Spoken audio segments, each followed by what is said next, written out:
in their service of God. The first woman I'd like to talk about today is Jerena Lee, who is largely overlooked due to being a black woman in America in the 19th century. She was the first woman preacher in the American Methodist Episcopal Church, and I have a short excerpt from her autobiography from 1848, which details her being called to serve God and not being sure that she would be allowed to. On a certain time, an impressive silence fell upon me, and there seemed to sound a voice which said to me, "Go preach the gospel." I immediately replied aloud, "No one will believe me." Again I listened, and again the same voice seemed to say, "Preach the gospel. I will put words in your mouth, and will turn your enemies to become your friends."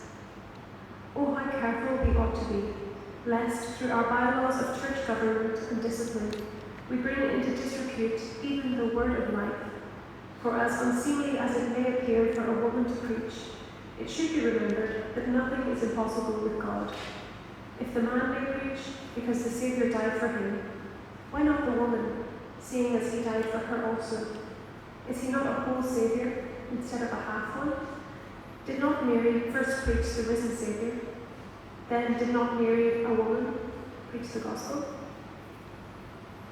The second woman I'd like to talk about today is much more well known.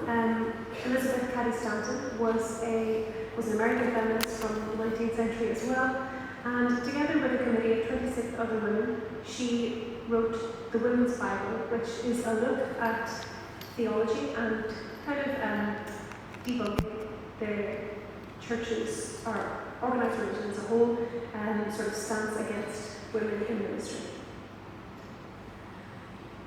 A careful study of the Bible would alter the views of many about the position of women. The trouble is often, instead of searching the Bible to see what is right, we form our belief and then search for Bible texts to sustain us, and are satisfied with isolated texts without regard to context.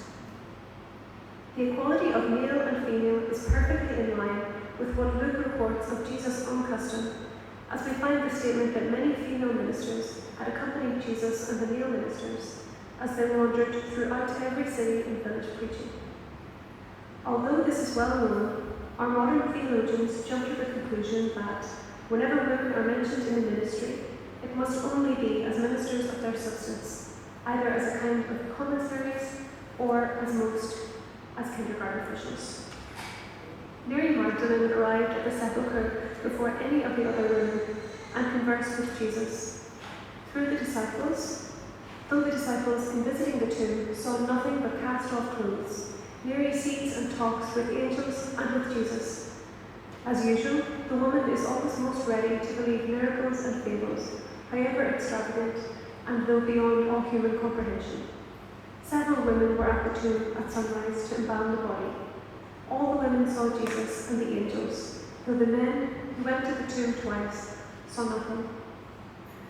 Jesus did not claim that woman should be subject to man. The dominion of woman over man, or of man over woman, makes no part of his teachings. He spoke to the individual soul, not recognizing gender as a quality of spiritual life, or as determining the sphere of action of either man or woman. There is no greater opposition to woman's equality in the state than there is in the church, even though it is a womanly institution as recognized by the expression Mother Church. Until the feminine is recognized in the divine being and justice is established in the church by the complete equality of woman with man, the church cannot be thoroughly Christian. This was written in 1898. My prayers today go to the increased involvement of women across Christianity and beyond, as well as women across the world, especially in Ireland.